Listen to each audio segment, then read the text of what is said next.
발트해 변칙. 2011년 한 다이빙팀이 발트해 북쪽 바다의 바닥으로 내려갔어요. 보물 찾기에 나섰던 거죠. 하지만 그들이 발견한 건 꽤 이상한 물건이었어요. 그 사진을 찍어 다른 사람들에게 보여주었을 때 많은 사람들이 그게 다른 문명의 침몰한 우주선이라고 믿었죠. 어떤 사람들은 어떠한 자연적인 원인들이 이 물체를 형성했을 거라고 생각했어요. 하지만 구조물 안에 있는 금속들은 분명 자연적으로 형성될 수 없었어요.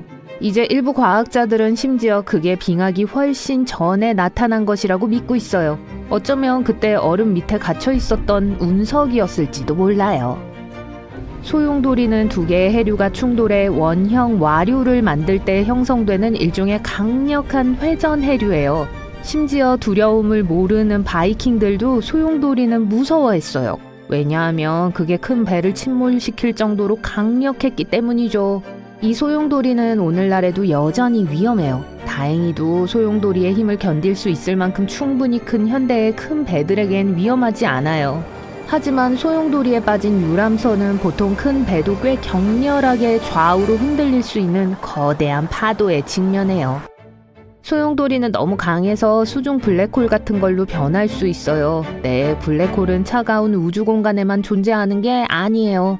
바다에서 소용돌이 치고 있는 우리 고향 행성에서도 찾아볼 수 있죠. 우주에 있는 블랙홀과 유사해요. 왜냐하면 너무 단단하게 압축되어 있어서 걸려든 그 어떠한 것도 빠져나갈 수가 없거든요. 수중 블랙홀은 종종 지름이 150km에 이릅니다. 그리고 만약 여러분이 그 중 하나에 들어갔다면 아마 들어간 건지도 모를 거예요. 이 블랙홀들은 소용돌이처럼 작용해요. 하지만 그 크기 때문에 전문가들도 그 경계를 거의 알아볼 수 없어요. 여기 뭔가 편안한 게 있어요. 다음번에 해변에 갈 때는 주의를 기울이세요. 그러면 아마 녹색 섬광이라고 불리는 광학 현상을 보게 될 거예요. 해가 진 직후 또는 해가 뜨기 직전에 볼 수 있을 거예요. 태양이 거의 지평선 아래에 완전히 있을 때 생기는데 그 가장자리가 위쪽이 아직 보이고 있을 때 발생해요. 단 1, 2초 동안 태양의 위쪽 가장자리가 녹색으로 보일 거예요. 그건 태양이 하늘 아래로 이동할 때 여러분은 태양을 대기의 더 두꺼운 부분을 통해서 보고 있기 때문입니다. 지평선 아래로 가라앉으면서 빛은 대기 중에 굴절되거나 휘어져 흩어져요.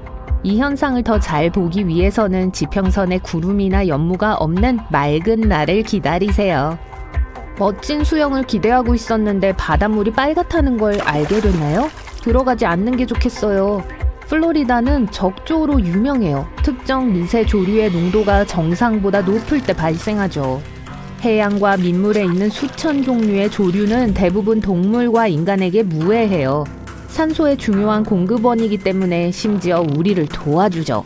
하지만 바다를 붉게 만드는 조류와 같은 어떤 것들은 바다거북, 물고기, 그리고 바다새와 같은 해양동물들에게 아주 위험할 수 있어요. 이런 종류는 통제할 수 없을 정도로 자랄 수 있고 인간에게 해로운 신경독을 생산할 수 있어요. 특히 호흡기 문제가 있는 사람들에게 말이죠. 그런 사람들은 특히 바람이 조류를 해안 쪽으로 밀어낼 정도로 강할 때 적조 지역에서 벗어나야 해요. 화산은 유독가스, 화산재, 그리고 빨갛게 달아오른 용암을 내뿜을 수 있어요. 이것들은 우리들 대부분이 이미 알고 있는 가장 명백한 위험 물질들이죠. 하지만 해저 화산은 나름대로 아주 까다로울 수 있어요. 가끔 얕은 물에 있을 때 바위의 잔해와 증기를 수면 높이 날려 자신들의 존재를 드러내요. 해저 화산은 무제한적인 물의 공급으로 둘러싸여 있기 때문에 육지에 있는 화산들과 다른 행동을 할 수 있어요. 폭발할 때 바닷물은 활동하고 있는 해저 분출구로 들어가요. 용암이 얕은 해저를 가로질러 퍼질 수도 있고 때로는 육지 화산을 통해 바다로 흘러 들어가기도 해요. 물속에 있을 때 빨리 식어서 파편과 모래로 산산조각이 날 수도 있어요. 그래서 그곳에는 많은 양의 화산 잔해가 남아있어요. 하와이의 유명한 검은모래 해변 아세요? 그렇게 만들어진 거예요. 뜨거운 용암과 강력한 분출은 분명 안전하진 않은 것 같죠? 하지만 심해에 있는 해저 화산도 마찬가지로 위험해요. 반드시 폭발한다는 건 아니지만요. 이것들은 방울 주머니를 만들어내요. 이 방울들은 주변의 물의 밀도를 감소시켜 심지어 배를 가라앉힐 수도 있어요. 최악의 상황은 여러분이 바다의 수면을 보고 있을 때 뭐가 잘못되었는지를 알 수 없다는 거예요. 하지만 동시에 작은 방울들이 있어서 배가 구력을 잃어요. 거의 아무런 경고도 없이 말이죠. 교착 해면은 보기엔 아름답지만 동시에 아주 위험한 드문 현상이에요. 바다의 더 얕은 부분에서 더 자주 볼 수 있는 사각파를 볼 때 발생하죠. 이건 프랑스나 텔아비브의 특정 해변에서 종종 볼 수 있을 거예요. 하지만 전 세계의 많은 해안 지역에서도 일어날 수 있어요. 교착 해면은 두 개의 파도 패턴이 비스듬한 각도로 이동할 때 발생해요. 이 바둑판 같은 패턴을 형성하죠. 대부분 두 개의 놀이 만나거나 하나의 놀이 파도를 한 방향으로 밀어내는 반면 강한 바람은 다른 방향으로 파도를 밀어낼 때 일어납니다. 이 사각파는 수영하는 사람들과 보트를 타는 사람들에게 위험할 수 있어요. 강한 해류에 의해 생성되는 파도는 예측할 수 없고 거의 3m까지 높아질 수 있어요. 이 현상은 가끔 흰 벽이라고도 불려요. 이 파도들은 너무 강력해서 큰 배를 뒤집을 수도 있어요. 만약 투명한 유리잔에 바닷물을 채우고 자세히 들여다본다면 그게 아주 작은 입자들로 가득 차 있다는 걸 볼 수 있을 거예요. 바닷물은 용해된 소금, 지방, 조류, 단백질, 세제, 그리고 다양한 인공적이고 유기적인 물질들을 포함하고 있어요. 그 유리잔을 흔들면 표면에 작은 거품이 형성되는 걸 볼 수 있을 거예요. 그게 파도와 바람이 바다를 휘저을 때 바다 거품이 형성되는 방법이에요. 이 두꺼운 바다 거품을 보면 녹조 현상이 그걸 야기했을지도 몰라요. 녹조가 바다에서 떨어져 나갈 때 그 물질의 많은 양들이 마른 땅이 있는 방향으로 이동해요. 대부분의 바다 거품은 인간들에게 위험하지 않아요. 하지만 녹조가 떨어져 나가면 환경과 사람 모두에게 부정적인 영향을 미칠 수 있어요. 예를 들어 바다 거품이 터지면 함유하고 있던 독소가 공기 중으로 방출돼요. 그리고 그게 여러분의 눈을 자극하거나 다른 건강 문제들을 일으킬 수 있죠. 강이 바다나 해양으로 흘러 들어가는 곳에서 조석 보어를 볼 수 있을 거예요. 물살을 거슬러 강물을 밀어 올리는 강력한 조류인데요. 깊이가 급격하게 변화하는 헤일이라고 불리는 것의 범주에 속합니다. 조석 보어는 조석파로 강을 밀어 올려 훨씬 더 깊게 만드는 걸 의미해요. 부담파는 강이 갑자기 아주 얕아지는 걸 말해요. 조석 보어는 어디에서나 볼 수 있는 건 아니에요. 강은 바다로 통하는 좁은 출구와 함께 상당히 얕아야 해요. 바다와 강이 만나는 곳은 평평하고 넓어야 합니다. 또 썰물과 만조 사이의 공간이 최소 6m의 넓이가 되어야 하고요. 물론 세계에서 가장 큰 아마존강과 같은 몇 가지 예외는 있어요. 아마존강의 입구는 좁지 않지만 강에 조석보어가 생겨요. 그건 입구가 얕고 모래톱과 낮게 깔린 섬들이 많기 때문이에요. 그곳의 조석보어는 너무 강해서 강에는 삼각주조차 없어요. 침전물은 빠르게 흐르는 해류가 데려가는 대서양으로 바로 가요.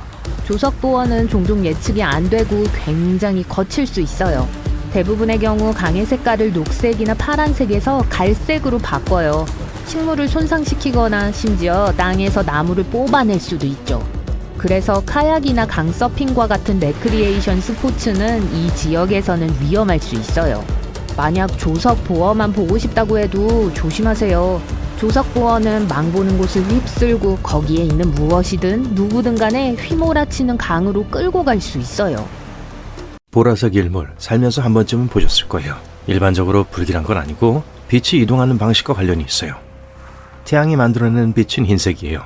프리즘을 통과하면 빨강, 주황부터 파랑, 초록, 남색까지 다양한 색상의 광파를 볼 수 있죠.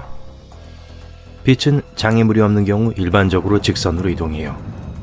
파란색과 보라색을 포함한 더 짧은 광파는 대기 중의 분자나 에어로졸과 같은 장애물을 만나면 더 쉽게 산란돼요. 일몰과 일출 시간대에는 태양이 지평선이 낮기 때문에 태양빛이 보라색과 파란색 빛을 산란시키는 더 많은 분자를 통과해야 하죠. 이때 눈이 포착하는 색은 노란색, 주황색, 빨간색이에요. 하지만 적절한 조건이 갖춰지면 화려한 보라색 하늘을 볼 수 있어요. 때때로 보라색 하늘은 허리케인, 산불 또는 먼지 폭풍 등 훨씬 더 무서운 이유로 나타날 수 있어요. 공기 중의 수증기 농도가 증가해서 빛이 평소보다 더 많이 산란되기 때문이에요. 먼지, 석양, 낮게 깔린 구름도 모두 이 자연스러운 쇼에 기여해요. 해질녘에는 아직 빛이 충분하면 하늘이 주황색과 빨간색으로 변해요. 그런 다음 분홍빛을 발산하며 위에 짙은 파란색 하늘과 섞이죠. 이제 분홍색과 파란색을 섞으면 어떻게 되는지 기억하시나요? 보라색이 되죠. 모든 허리케인이 하늘을 보라색으로 만드는 것은 아니에요. 허리케인이 발생할지 예측한 것은 무지개를 예측한 것과 같아요. 하지만 사람들은 몇 차례의 대형 허리케인이 하늘을 보라색으로 물들였다고 보고했어요. 녹색 하늘은 보라색 하늘만큼이나 화려해 보이지만 실제로는 위험을 알리는 신호이기도 해요. 보통 청둥번개, 우박, 토네이도가 근처에 있다는 것을 알려주는 신호예요. 이 독특한 색은 노란색 태양 광선이 폭풍 구름에서 나오는 파란색 빛과 혼합되어 나타나는 결과예요. 자, 이제 다리를 뻗고 공원에서 산책할 시간이에요. 태양은 빛나고 날씨도 좋고 모든 게 아름다워요. 그때 구름이 수직으로 빠르게 커지고 있는 걸 발견하죠. 처음은 밝은 흰색으로 놀라울 정도로 빠르게 접근하며 밀도가 높아지고 새까맣게 변하고 있죠. 하늘이 어두워지고 돌풍이 머리에 있는 모자를 날려버립니다. 그리고 그때 머리카락이 곤두서기 시작해요. 그건 바로 목숨 걸고 뛰라는 신호예요. 막 벼락을 맞을 참이거든요. 바로 이 순간 양전하가 여러분 몸을 통해 차오르고 있죠. 양전하는 폭풍의 음전하를 띤 부분을 향해 다가가고 있어요. 빠르게 대응하지 않으면 이 전하들이 만나서 좋지 않은 결과를 초래할 거예요. 숨을 곳이 없다면 몸을 웅크리고 주변의 물체보다 몸을 작게 만들어 보세요. 바닥에 납작 엎드리지 마세요. 젖어서 굉장히 전기가 잘 통할 수도 있어요. 번개치는 동안 위험을 외치는 다른 징후들도 있어요. 손바닥에 땀이 나기 시작할지도 몰라요. 근처 금속 물체에서 이상한 탁탁하는 소리, 윙윙거리는 소리나 진동하는 소리가 들릴지도 몰라요. 피부가 따끔거리기 시작할 수도 있어요. 입안에는 이상한 금속 맛이 날 수 있어요. 은박지를 씹고 있는 게 아닌 이상은 조심하세요. 게다가 염소 냄새가 날 수도 있어요. 그건 오존 냄새예요. 전하가 대기를 형성하는 주 기체인 질소와 산소의 분자를 독립된 원자로 나눠요. 이 원자들이 다시 합쳐질 때 어떤 분자들은 3개의 산소 원자로 이루어진 분자를 만들어내요. 그게 오존이에요. 하강 기류가 높은 고도에 있는 것을 여러분 코 높이까지 가져 내려오기 때문에 폭풍우가 치는 동안 이 냄새를 맡을 수 있어요. 여러분은 번개를 발견하고 천둥 소리가 들리는 시간 간격을 측정함으로써 뇌우가 얼마나 가까운지 알 수 있어요. 매 5초당 1.6km예요. 머리 위 하늘이 어두워지고 불길한 초록색으로 변하고 있네요. 뭔가가 뺨을 때립니다. 아야! 아파요. 여러분은 이 불쾌한 물건을 집어들어요. 거대한 우박이네요. 하지만 밖은 그렇게 춥지도 않고 비도 안 오는데 모든 것이 얼마나 고요하고 조용한지를 알아차립니다. 바람도 전혀 안 부네요. 이건 폭풍 전야의 고요함입니다. 그리고 진짜로 곧 무슨 소리가 들려요. 그 소린 마치 화물열차가 이동하는 것 같이 빠르게 다가오고 있고 큰 굉음으로 변해요. 근데 기차가 아니네요. 토네이도인데 빠져나갈 시간이 거의 없어요. 구름 파편 뒤로 깔때기가 보이지가 않아요. 하지만 이 회전하는 공기 기둥을 다른 것으로 착각할 수는 없을 거예요. 만약 도로에서 토네이도를 맞닥뜨린다면 가능한 한 차에서 멀리 떨어지세요. 이러면 차가 여러분을 향해 돌진하는 걸 방지할 수 있을 겁니다. 도랑을 찾고 그 안에 누워 머리를 감싸세요. 실내에 있다면 창문에서 떨어져 가능하면 지하에 숨으세요. 이제 여러분은 해변에서 해안을 따라 걸으며 가벼운 바람을 쐬고 있어요. 갑자기 발 밑에 땅이 흔들리기 시작해요. 지진인가 봐요. 그 다음 이상한 점은 물이 해변에서 무서운 속도로 멀어지고 있다는 거예요. 바다가 바닥이 노출되어 산호와 심지어 물고기들이 보여요. 그때 멀리서 굉음이 들려요. 지진 해일이에요. 그리고 목숨을 구할 시간이 단 몇 분밖에 없어요. 당장 높은 지대로 올라가세요. 거대한 파도가 이미 해변을 향해 속도를 내고 있다고요. 지진 해일이 몰래 다가올 방법은 이것뿐만이 아니에요. 반드시 거대한 파도가 연속으로 해안에 부딪히는 형태로 오는 건 아니거든요. 지진 해일은 빠르게 오르는 조수 같아 보일 수 있어요. 보통 심각한 수중 난기류와 밀접한 관련이 있죠. 수면 아래로 사람들을 끌어당기고 무거운 물체들을 이리저리 던지죠. 또 바닷물이 부글부글 끓고 소용돌이 치며 이상한 패턴을 만드는 걸 볼 수 있을 거예요. 지진 해일이 다가온다는 다른 확실한 신호예요. 개가 안절부절 못하네요. 출입문을 긁고 아파트를 배회하고 구석에 숨으려고 하네요.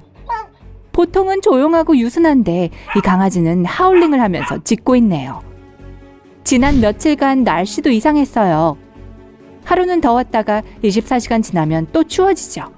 게다가 집 근처에 개울이 활기를 띠며 빠르게 지나가면서 졸졸 흐르고 있다는 걸 알아차리게 됩니다. 찬장에서 컵이 쨍그랑하는 소리를 내고 나서야 비로소 그게 무엇을 의미하는지 깨닫습니다. 이 달그락거리는 소리는 큰 사건으로 이어지는 작은 지진인 전진에 의해 발생되었어요.